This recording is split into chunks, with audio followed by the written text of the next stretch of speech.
주신 하나님의 말씀 시편 29편 1절 2절 말씀입니다.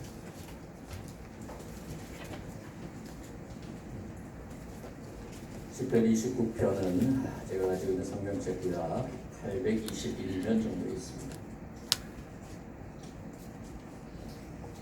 다 찾으셨으면 우리 한 목소리로 같이 합독을 하겠습니다. 합독할 때 주님의 음성 듣기를 원합니다. 너희 권능 있는 자들아 영광과 능력을 여호와께 돌리고 돌릴지어다. 여호와께서 그의 이름에 합당한 영광을 돌리며 거룩한 옷을 입고 여호와께 예배할지어다. 아멘. 지난 월요일이죠. 6월 15일에 온리교회 서빙고 예배당에서 대한예수교 장로회 통합 우리 교회가 그 교단에 속해 있습니다. 통합체 전국 회의가 열렸습니다. 그 회의가 열린 이유는 바로 이 포스트 코로나 바이러스로 인한 사회적으로 문화적으로는 여러 가지 다방면에 또 전문가들이 연구하겠지만 우리의 신앙, 우리의 믿음, 또 더 나아가서는 우리 이제 교회와 예배와의 관계에서 이것을 어떻게 정립을 해야 될 것인가, 그 주제를 가지고 이 오늘 교회에서 모든 이 전문가들, 교수들과 그리고 목사님들이 교단 산하에 있는 대표를 하는 목사님들이 모이고요. 그리고 또 나가서 전국에 있는 우리 교단에 있는 목사님들의 그 설문조사를 가지고 모였습니다. 설문조사를 먼저 말씀드리면 예상되는 한국교회의 변화에 대해서 물었을 때 29% 이상이 출석 교인의 수가 감소할 것이다 라고 얘기를 합니다. 그리고 9%가 학생들이 감소할 것이다. 15%가 온라인 콘텐츠가 활성화될 것이다. 그리고 16%가 소형 교회가 어려워질 것이다 라고 이렇게 답을 했다고 합니다. 그리고 총회가 강화해야 될 정책은 무엇인가 라는 질문에서 27%가 재난시 매뉴얼을 개발을 해야 된다. 교회나 또 예배나 이런 여러 가지 부분에서. 그리고 온라인 예배와 목회 콘텐츠가 바뀌어야 된다 라고 16%가 대답했고요. 그리고 예배에 대한 신학적인 정립이 반드시 필요하다. 16%가 또 그렇게 대답을 했고요. 그리고 자립 대상 교회에 지원이 있어야 된다 라고 이렇게 대답을 했습니다. 그리고 교회가 관심을 가져야 될 주제가 무엇이냐 그러면 그 질문에는 43%가 예배의 본질을 정립해야 된다 라고 대답을 했습니다. 거의 50%죠. 예배의 본질을 정립해야 된다. 그리고 21%는 신앙생활의 강화, 12%는 교회의 공적 역할, 그리고 6% 정도가 다양한 콘텐츠라고 이렇게 대답된다고 합니다. 그리고 교회가 겪는 가장 큰 어려움은 무엇인가? 이것의 39% 이상이 주일 성수 인식과 소속감 약화가 될 것이다 라고 대답했다. 그리고 10%가 온라인 구축, 15%가 다음 세대 교육, 20%가 재정 문제라고 이렇게 대답을 했습니다. 이러한 설문조사와 함께 그리고 그 회의에서 주제 강연을 한 분이 계신데요. 연세대학교 사회학과 교수로서 김옥기 교수와 함께 또 문화교회 장로이면서 호남대학교의 김기태 교수가 주제 강연을 했습니다. 그런데 한결같이 얘기하는 것이 무엇이냐면 이 예배와 교회의 관계, 또 나아가서는 우리 신앙의 정립에 대해서 새로운 방향, 또 더 나아가서는 이 교회가 당면한 이러한 문제점에 대해서 어떻게 지혜롭게 헤쳐나갈 것인가 라는 것인데요. 김기태 교수는 이 교회의 과제를 6가지로 얘기를 합니다. 좀 우리가 말씀에 들어가기 전에 이거 좀 깊이 좀 우리가 같이 공유했으면 좋겠길래 제가 말씀 전에 말씀을 드리는 겁니다. 첫 번째는 진리의 말씀은 변하지 않도록 세상의 말씀을 우리가 더 선포해야 된다는 거예요. 교회가 더 선포를 해야 된다는 거죠. 말씀은 여러분 변하지 않죠? 하나님의 말씀 변하지 않습니다. 그 하나님의 말씀이 변하지 않기 때문에 그 변하지 않는 말씀을 끊임없이 교회는 선포해야 된다는 것입니다. 누구를 통해서 선포돼야 될까요? 저와 여러분을 통해 선포돼야 된다. 두 번째는 세상 변화의 유연성을 갖고 대처해야 된다는 겁니다. 세상의 변화에 대해서 교회가 거부하는 것이 아니라 오히려 세상의 변화에 대해서 교회는 더 유연적으로 지혜롭게 대처를 해야 된다는 겁니다. 그리고 세 번째는 신천지가 대두됐기 때문에 이 신천지에 대해서 교회는 더욱더 대처를 잘 해야 된다라고 얘기했고요. 그리고 네 번째, 이것이 어쩌면 가장 중요한 것이라고 볼 수 있는데 예배 부분에서 대안으로서 가정 예배를 대안을 내놓습니다. 가정 예배가 중요해졌다. 모이는 교회, 물론 우리가 이렇게 우리의 성전에서 모이는 것도 중요하지만 가정에서의 그런 가정의 예배, 또 가정에 대한 대책, 거룩한 예배의 회복으로 가정 예배와 가정 사역에 대안을 얘기를 하고 있습니다. 그리고 다섯 번째는 온라인 예배에 대한 대책을 얘기를 하는데요. 특별히 우리 사역자들, 목사님들이나 또한 전도사님들, 또 이 길을 가야 될 사람들은 반드시 이제는 온라인 예배에 대한 교육과 훈련이 필요하다는 것입니다.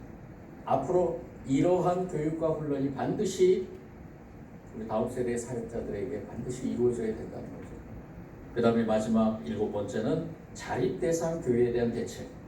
그래서 작은 교회 운동을 얘기를 합니다. 작은 교회 운동. 이제 우리가 교회가 대형화되는 것도 물론 그것도 하나님의 축복이라고 볼 수 있지만 더 깊숙이 이제 대형화된 교회 안에서 작은 교회들이 어떻게 이루어지는가를 깊이 생각하고 그리고 작은 교회에 대해서 제가 요 사이에 그 대학원 공부를 하면서 가장 많이 교수들과 얘기 나누는 것이 바로 이 작은 교회라는 것입니다. 작은 교회는 성도가 많고 적고가 문제가 아니고요. 교회 건물이 크고 작고가 문제가 아닙니다. 작은 교회의 본질이 무엇인가를 깊이 생각하면서 예수님께서 이 땅에 복음 전파를 위해서 누구와 함께 하셨는가? 또 어떠한 말씀을 통해서 하나님의 그 천국에 대한 비밀을 말씀하시면서 이 땅에 있는 많은 사람들에게 구원의 그 길을 가게 하신 그 예수님의 방법이 무엇인가를 우리가 깊이 생각하고 깨달아야 된다는 것입니다. 이것을 이 계기를 통해서 우리 교회가 더욱더 깊이 반성해야 될 것은 반성하며 앞으로 그 길을 가야 된다는 것이죠. 그러면서 마지막 결론적으로 성도 개개인의 건강한 영성의 회복에 대한 대책이 가장 중요하다는 것입니다. 건강한 영성을 위해서 우리는 어떻게 해야 될 것인가? 그래서 묻습니다. 마지막으로 당신의 영성은 건강합니다. 이 코로나가 온다 해도 이 코로나보다 더 큰 바이러스가 온다 해도 흔들리지 않는 당신의 영성은 존재하는가라고 이렇게 묻습니다. 오늘 그 물음에 저는 오늘 이 말씀을 준비했습니다. 그 우리의 그 영성의 건강함은 어디에서 비롯되는가? 바로 예배라는 것입니다. 성도의 가장 기본적인 본질은 예배입니다. 하나님의 백성들의 가장 기본적인 본질은 예배입니다. 그런데 이 예배가 지금 이 코로나로 인해서 흔들리고 있다는 것입니다. 교회 와서 예배드리는 분들이나 또 교회 밖에서 또한 여러 가지 매체 동영상을 통해서 온라인을 통해서 드리는 그러한 분들이나 이 예배에 대한 것을 올바로 내 신앙에서 정립하지 못한다면은 앞으로 우리가 헤쳐나가야 될 수많은 문제들, 그 문제들 앞에서 우리의 영성은 흔들릴 수밖에 없다는 것입니다. 그래서 오늘 이 시간에 저와 여러분이 오늘 이 다윗이 선포한 것처럼 우리가 예수 그리스도의 옷을 입은 거룩한 옷을 입은 자들로서 왜 우리에게 예수님께서 그 거룩한 옷을 입게 하셨는가를 우리가 깊이 이 시간에 깨닫고 세상에 나아가서 승리하는 저와 여러분이 되기를 원합니다. 다윗은 고백합니다. 거룩한 옷을 입고 어떻게 하자고요? 어떻게 하자고요? 여호와께 예배하지. 하나님께서는 우리를 통해 예배받기를 원하십니다. 이 땅에 예수 그리스도를 우리에게 보내주신 이유도 바로 여기 있습니다. 우리를 구원하시고자 하시는 이유도 여기 있습니다. 구원받지 못한 사람들, 하나님이라는 그 존재를 모르는 사람들은 예배라는 걸 모릅니다. 어쩌면은 우리가 드리는 이 예배, 이 형식을 바라보면서 그들이 조롱할 수도 있습니다. 우리에게는 예배가 중요합니다. 우리의 목숨보다 더 중요하다고 고백해야 됩니다. 이 예배가 왜 중요한가를 우리 말씀을 또 살펴보면서 그것을 같이 깨닫기를 원합니다. 먼저 말씀하는 데 찾아보겠습니다. 히브리서 9장 11절부터 14절까지의 말씀입니다.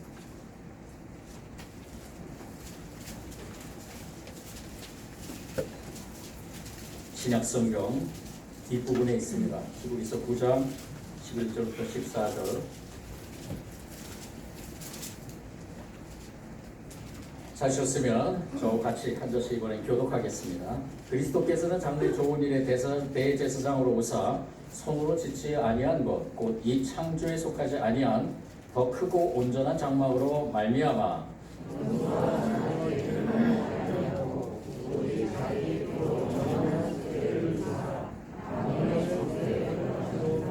염소와 황소의 피와 및 암송아지의 피채로 부정한 자에게 뿌려 그 육체를 정결하게 하여 거룩하게 하거든.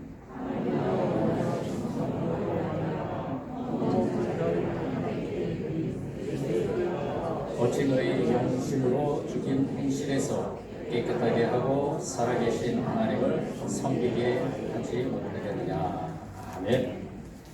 이 말씀은 무엇이냐면 우리가 예배를 통해서 예수 그리스도의 그 보혈의 피를 계속해서 공급받는다는 것입니다. 이 말이 무엇이냐면 우리는 이미 예수 그리스도의 보혈의 피를 받았습니다. 여러분들이 인정하든 안 하든 이 시간에 예배 드리는 그 자체가 바로 그 증거입니다. 여러분들 예배 드릴 때 영과 진리로 하나님 앞에 예배 드리시죠. 이 예배 드릴 때 짜증이나 화가 나거나 뭐 이런 것들이 다 있어라고 생각하지 않죠. 여러분들 이 예배 시간에 감격과 감사가 넘치죠. 이 예배를 통해서 살아계신 하나님과 나와의 만남에 그 중간자 역할을 하신 예수 그리스도의 보혈의 피를 우리가 수혈 받았기 때문에 이 예배가 감사하고 감격하고 기쁘고 즐겁고 찬양 부를 때나 기도할 때나 말씀을 들을 때나 그 하나님의 임재하심을 우리가 깨닫고 있는 것입니다. 느끼고 있는 것이죠. 그런데 중요한 것은요, 이것이 일회성으로 끝나지 않는다는 겁니다. 구약시대 때 이스라엘 백성들이 염소나 수송아지나 소를 가지고 와서 그 동물의 피를 하나님께 올려드렸습니다. 끊임없이 올려드렸습니다. 하나님께서는 그 시대에는 그 동물의 피를 받으시기를 원하셔서 그 동물의 피를 받음으로 인해서 이제 그들이 원하는 것, 그들이 치유되고 그들이 회복되고 그들이 다시 한번 신앙을 다시 한번 되짚어보면서 회개하면서 세상에 나가서 하나님의 백성으로 살 수 있을 그러한 하나님의 임재하심을 그 제사에 하나님께서 부어 넣어주신 것, 피를 받으시고 부어 넣어주신 것. 그런데 지금은 예수 그리스도의 그 공로로 그 보혈의 피로 저와 여러분이 아무것도 가진 것 없이 오직 예수 그리스도의 이름만을 가지고 나와서 하나님 앞에 예배를 드립니다. 제사를 드리죠. 그러면 하나님은 우리의 무엇을 받으십니까? 바로 그 예수 그리스도를 믿는 믿음을 받으시는 거죠. 그리고 하나님께서는 또다시 우리에게 그 예수 그리스도의 보혈의 피를 또 흘려 넘치게 하십니다. 이것이 예배의 오묘한 진리입니다. 저와 여러분에게 지금 이 시간에 다시 한번 예수 그리스도의 피를 우리에게 흘러 넘치게 하십니다. 그 흘러 넘치게 하시는 이유는 무엇이냐? 바로 구약시대 때 내려주셨던 하나님의 은혜의 축복입니다. 여러분들 회복되어야 될 분이 있습니까? 회복되시길 바랍니다. 해결받을 것이 있습니까? 예수 그리스도의 이름으로 선포하며 해결받으시길 바랍니다. 여러분들 모든 이 땅에서 일어나는 모든 문제를 예수 그리스도의 이름으로 선포할 때 하나님의 백성들은 이 예배 가운데 하나님께서 그 모든 것을 다 치유해 구원 은혜로 인도해 주신다는 것입니다. 그래서 저와 여러분에게 예배는 이렇듯 중요한 것입니다. 이 예배가 우리 삶의 전부가 되기를 원합니다. 세상에 나아가서도 이 예배가 살아있는 예배가 살아있는 예배의 삶으로 주님께 나아갈 때 이러한 모든 것들을 삶 속에서 체험할 수 있는 것입니다. 두 번째, 이 예배가 중요한 것은 무엇 때문이냐? 로마서 12장 1절 말씀입니다. 다시 한 번 더 찾아보겠습니다. 로마서 12장 1절 말씀.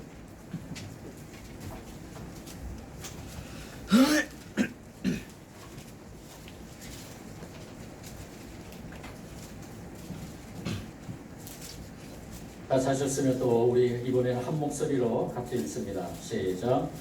그러므로 형제들아, 내가 하나님의 모든 자비하심으로 너희를 권하노니 너희 몸을 하나님이 기뻐하시는 거룩한 산 제물로 드리라. 이는 너희가 드릴 영적 예배니라. 아멘. 예배를 통해서 하나님께 우리들이 하나님의 백성들이 산 제물이 되기 때문입니다. 저와 여러분이 산 제물이 되는 것입니다. 이 산 제물이라는 것은 죽어있는 제물이 아니죠. 살아있는 제물. 즉 우리는 우리의 몸과 마음과 영혼, 하나님께서 이 세 가지로 창조하셨습니다. 이것이 살아있는 존재입니다. 육신만 살아있다면 그거는 살아있는 존재가 아닙니다. 혼만 살아있다면 그것도 살아있는 존재가 아니고요. 영만 살아있다면 그것도 살아있는 존재가 아닙니다. 전인격적으로 저와 여러분이 영과 혼과 육이 살아있어야 됩니다. 그 살아있는 존재로 하나님 앞에 나오는 것이 예배입니다. 여기에 육신만 나와 있으면 안 됩니다. 여기에 생각만 나와 있으면 안 됩니다. 내 육신은 다른 데가 있고 생각은 하나님 앞에 나와 있다. 나 하나님 앞에 예배 드렸다. 아닙니다. 영혼만 하나님 앞에 있으면 안 되죠. 영과 혼과 육이 하나님 앞에 나올 때 저와 여러분이 산 제물이 되는 것입니다. 그런데 하나님께서는 그 산 제물을 받으시기를 기뻐하십니다. 하나님이 기뻐하시는 거룩한 산 제물로 드리라. 여기에서 살아있는 그러한 시간적 공간적 개념을 넘어선 그러한 살아있는 존재가 저와 여러분이 되어야 될 것이고요. 그리고 그 존재로 하나님 앞에 나아갈 때 하나님께서는 저와 여러분을 받으시며 기뻐하신다는 것입니다. 이것이 바로 우리가 드릴 영적 예배라는 것이죠. 주님께서 이 예배를 통해서 우리에게 하시고자 하는 모든 것들, 그 은혜, 하나님의 은혜를 다시 한번 부어내려 줄 줄 믿습니다. 그리고 더 나아가서 우리가 이제 산 제물로서 세상에서 살아있는 그러한 예배의 삶으로 주님께 영광 돌리는 저와 여러분이 되기를 원합니다. 세 번째, 또 요한복음 4장 23절 말씀 다시 찾아보겠습니다.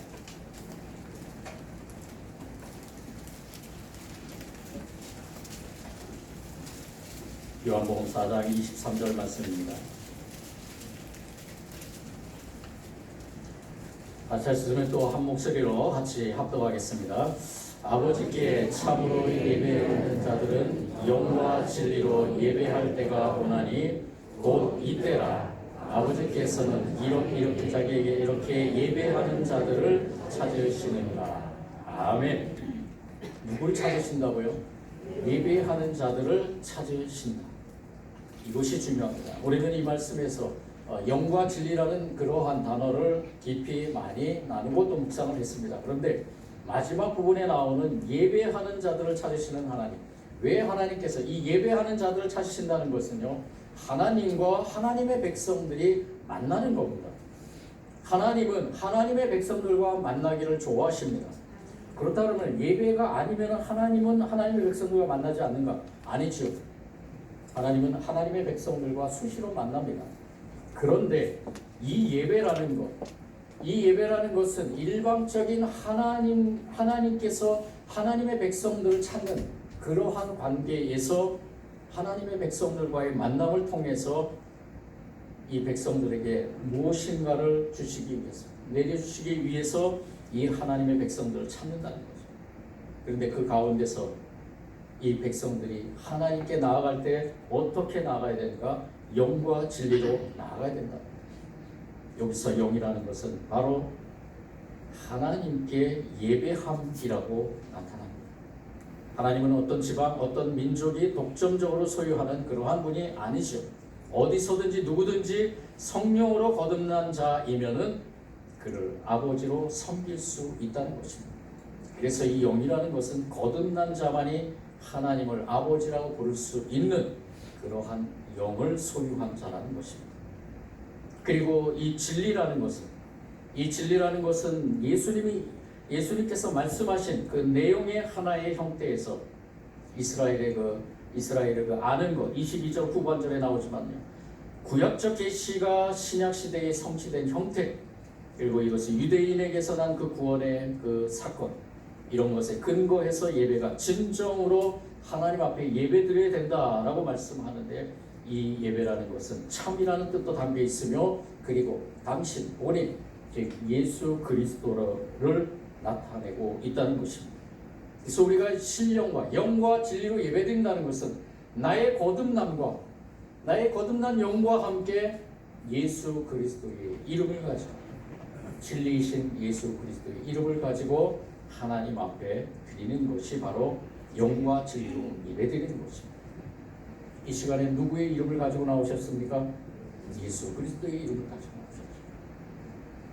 내가 가지고 있는 그러한, 내가 나에게 허락한 그런 하나님의 은혜, 물질일 수도 있고요, 건강일 수도 있고요, 그리고 하나님이 주시는 그러한 강한 힘도 있을 수 있고요.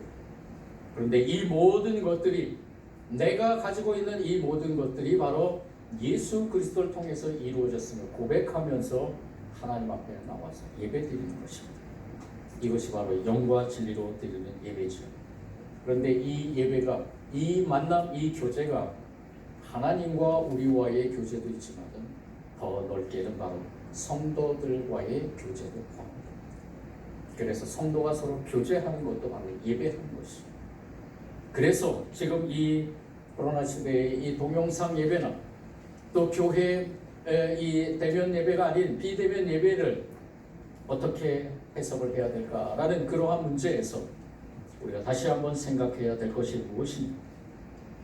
우리는 하나님 앞에 영과 진리로 나아가는 모습 속에서 어디서든지 드리는 그 예배, 교회에서 드리는 예배들, 또한 교회 밖에서 드리는 예배들, 그 예배 가운데 우리가 우리의 거듭난 그러한 고백, 그러한 영으로서 또 예수 그리스도의 이름으로 모이는 그곳에서 예수 그리스도의 이름을 선포하며 드리는 모든 예배는 하나님께서 받으시는 줄 믿습니다. 우리가 그렇게 해석해야 되지 않을까라고 생각이 듭니다. 그러면서 이제 다시 한번 우리에게 주신 귀한 은혜 가운데서 이 만남이 얼마나 소중한가를 생각하게 됩니다. 우리 하나님과의 만남, 그리고 우리 성도들과의 만남, 이 만남과 만남에서 이루어지는 그 하나님의 오묘한 진리의 그 계시를, 그 임재를 우리가 다시 한번 체험하며 세상에 나아가서 승리할 줄 믿습니다. 그렇기 때문에 저와 여러분은 이제 이 다윗이 고백한 것처럼 세상에 나아가서 예배의 삶을 살아야 될 것입니다. 그러면 예배의 삶이 무엇인가?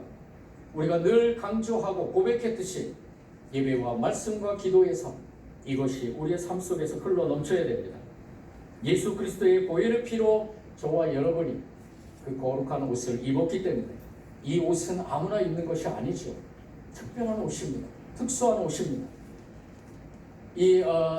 제가 주변에서 그 특별한 또 특수한 옷을 입은 사람들을 좀 많이 보는데, 우리 여기서도 그 잠수하시는 분들 보면은 잠수복을 입는 분이 있습니다. 아무나 입는 옷은 아니죠. 잠수복을 입는 분도 계신데, 이 잠수복에는 두 가지 종류가 있답니다.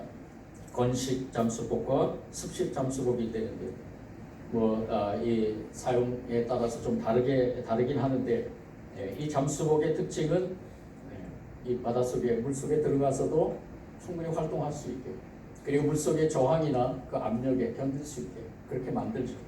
특수 재질로 만든다 그러는데, 발포 네오프렌이라는 그러한 단열성이 뛰어난 고무 재질로 만든다고 합니다. 그리고 잠수복만 있나요? 또 우주복이라는 것도 있죠. 여러분도 우주복 입어봤습니까? 안 입어봤죠? 못 입어봤죠? 저도 마찬가지입니다. 이 우주복은 우주에서 활동하는 특별히 선택된 사람들만 입게 되죠. 이 우주복은 그 압력과 온도를 높여줘서 극단적인 온도 변화와 또 가속도 또는 방사능이나 우주선의 여러 가지 그 환경으로부터 보호되는 그러한 옷이죠. 이것도 마찬가지로 특수 재질로 이 우주복은 4개 층이나 되는 그러한 그 섬유로 확섬유로 만들어졌다 그럽니다. 어쨌든 이렇듯 특별히 제조한 그 특별한 옷을 입은 사람들은 특별한 그러한 또 활동을 하게 되죠. 그 옷을 입고 저와 여러분에게 주어진 이 거룩한 옷도 마찬가지입니다. 예수 그리스도를 통해서 주어진 그 거룩한 옷, 이 옷을 입고 우리가 무엇을 해야 될 것인가를 오늘 이 시간에 깊이 깨달으며 세상에 나아가서 그 옷을 입은 자들로서 활동하는 저와 여러분이 되기를 원합니다. 예수님께서 왜 우리에게 이 옷을 입히셨는가를 우리가 시간에 깊이 묵상해야 될 것입니다. 저와 여러분은 특별한 사람들입니다. 자부심을 가져야 됩니다. 거룩한 옷을 입은 자부심, 이것은 교회의 또한 자부심입니다. 이 땅 가운데서 하나님의 백성으로 세상에 나가서 그 자부심을 가지시고 하나님께서 특별히 선택해서 구분한 사람들이라고 믿고 우리 삶에 또한 주님이 원하신, 주님이 기뻐하시는 그러한 삶으로 살아나가는 저와 여러분이 되기를 원합니다. 이 특별한 일은 바로 예배의 삶입니다. 예배의 삶을 사는 저와 여러분은 특별한 사람들이기에 오늘도 이 시간에 주신 말씀대로 우리 삶 가운데서 이러한 삶으로 주님께 영광 돌리기를 원합니다. 다시 한번 우리가 이 코로나 시대에서 생각해야 될 이 예배, 우리가 어떠한 형태든 이제 그 예배 가운데서 분명한 우리의 성도들의 신앙의 삶에서 영적 건강함을 위해서 우리가 본질을 잃어버려서는 안 됩니다. 저와 여러분은 예배를 위해 존재하는 사람들입니다. 거룩한 옷을 입고 이제 주님 앞에 서는 그러한 사람들로서 주님이 다시 오실 그때까지 그 옷을 벗지 마시고요, 거룩한 옷을 끝까지 입고 주님을 맞이하는 저와 여러분 되기를 원합니다. 사랑해 주님 감사합니다. 온전하신 주님의 뜻을 이루기 위해서 또 오늘도 이렇게 귀한 예배 자리에서 주님의 말씀을 나누며 다시 한번 우리 성도의 삶 가운데서 우리 예배를 조명하면서 우리가 예배 삶으로 주님께 영광 돌리기를 원합니다. 성령이 우리를 주관하여 주시고 주님 뜻대로 행하는 그러한 삶 가운데서 예배가 우리의 전부가 되게 하시고 예배를 통해 다시 한번 우리의 삶이 주님이 주시는 은혜를 누리는 귀한 삶으로 살아가게 하여 주옵소서. 감사드리며 예수님 이름으로 기도드립니다.